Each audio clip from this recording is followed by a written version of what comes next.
So, we've been talking about how to calm our body when we're having big feelings, whether that is anger, whether that's sadness, whatever that looks like for us, and how there are a lot of different tools that we can use to calm our bodies down. And that not everything is going to work for everybody, but we want to give everything a try to see if it works for us. And something we've done before is something called a mindful moment. And if you guys remember, a lot of times that looks like taking deep breaths. It looks like closing our eyes, having a calm body, and maybe even focusing on things that we love and things that help us feel better or to let go of the anger and the sadness that we've been thinking about or that's been kind of taking up space in our brains. So today I want to read a story. It's called Be Still Life by OHara Hale. And something we're going to do throughout this book is I'm going to ask you to do certain things to try and calm your body down. And this book really talks about focusing on what's around us, what we can hear, what we can smell, what we can see, and it helps us take a moment and just slow down. So we're going to do that together today. Be Still Life by OHara Hale. Be still, life, like the surface of a pond, and you'll see the fish swim through the clouds and the fronds. Be still like a small snail snoozing in the sun, and you'll spot its shadow growing long, longer, much longer. Oh no, now it's too long. Look, look, what's that over there, moving in the tall blades of grass? Hold still now, go slow, don't move too fast.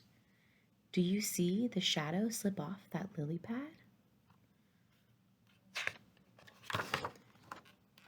Why, it's a shy little turtle wearing small orange skates. Turtles can skate? Oh yes, they're quite great, but don't expect one to win a speed skating race. Now let's look up at the leaves in the trees. Do you see how they sway in the whispering breeze? Can you hear each leaf move? Can you hear those breaking free? So take a second right now and look up at the ceiling, look up around the room. What do you see? Notice what you see. They go wee. And what about the sky stretching out beyond those leaves? If the sky had a song, what do you think it would sing? Do, re, mi, fa, sol, la, ti, do.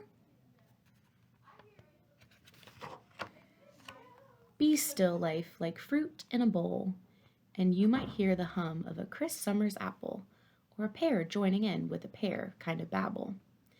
It's true that bananas sing very well too. Sweet songs of yellow, orange, pink, or even blue. Shh, be still, life, as quiet as a mouse, and you might hear the tapping of a tiny mice feet dancing through the house and into the street.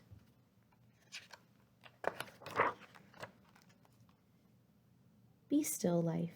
Be still like your body when it sleeps, and you'll feel your heart move. It's always awake, and it beats thump, thump, thump, thump.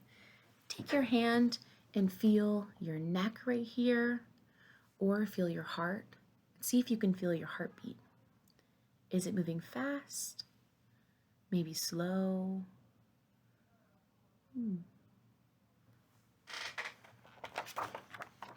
How about this? Can you hear nothing, too? In the silence and the stillness, there is something. Is it you? Everybody close your eyes. Try and be as quiet as you can. What can you hear? Do you hear breathing? Maybe your heart? Maybe noise from the hallway or whispers?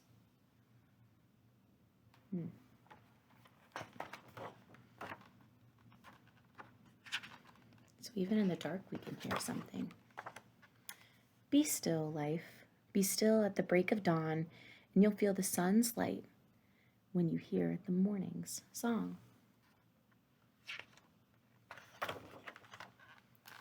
Now, what do you smell if you stop and take a whiff? Can you smell this book's pages or the scent of dog lips? Dog lips. Ooh, so smell. Do you smell anything? Can we smell food from the cafeteria? Or maybe we can smell hand sanitizer or soap. What do you smell? For dogs, every smell is distinct and unique. That's how they recognize you in the street. What kind of smell are you? When it's spring, can you smell the rain as it's pouring and the scent of the flowers waking up every morning? So every season smells different too. Be sweet and slow, life, like the honey of the bees, and you'll taste all the flowers that they brush with their knees. We have sunflowers and lavender, snapdragons, bluebells, poppies.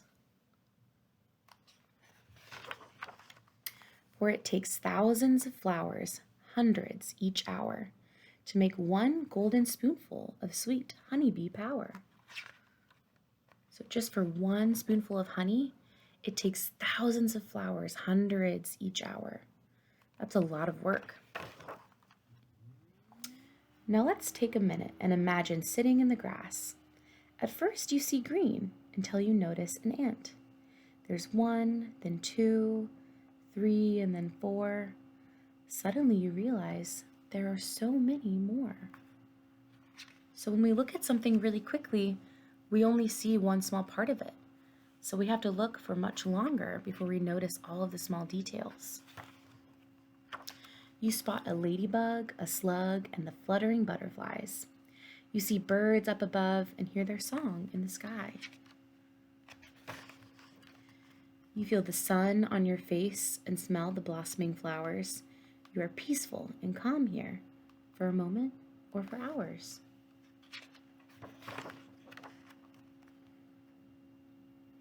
So at first we were only looking at part of the grass, and when we focused and we zoomed out, we see that there's all these other animals, there's insects, there's all this flowers and other grass.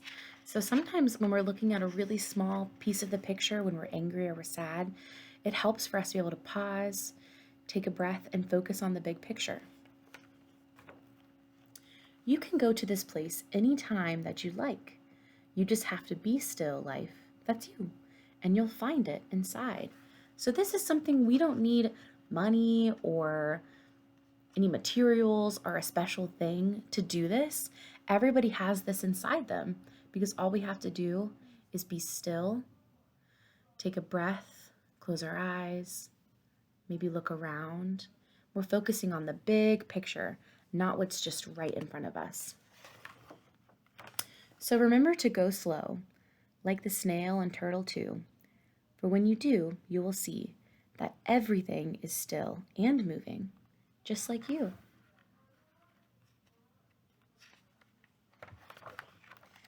You are humming like apples. You are dancing like mice. You are also a part of the wonderfulness of life. So I want you guys to think for a second about something you noticed while we were reading this story. Maybe it's from the book, maybe it's something in the classroom, because we're going to do an exercise together. And this is called grounding. And all we're going to need for this is our hand and our brains.